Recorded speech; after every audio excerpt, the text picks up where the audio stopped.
Hello everyone, welcome back to our channel Tech AI. On today's video, I'm going to show you how to download the generated image from Ideogram. It's very quick and easy, so let's get started. First of all, open the Ideogram app on your phone. If you don't have the app yet, you can get it from Google Play Store or the Apple App Store.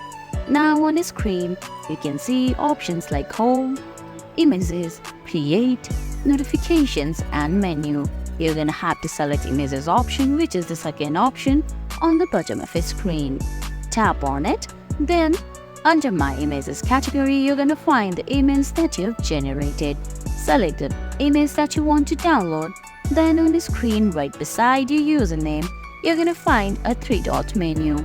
Tap on the three-dot menu, then a menu will appear from the bottom of your screen. From there, navigate your way to the download option, then select the type of quality that you want to download it in.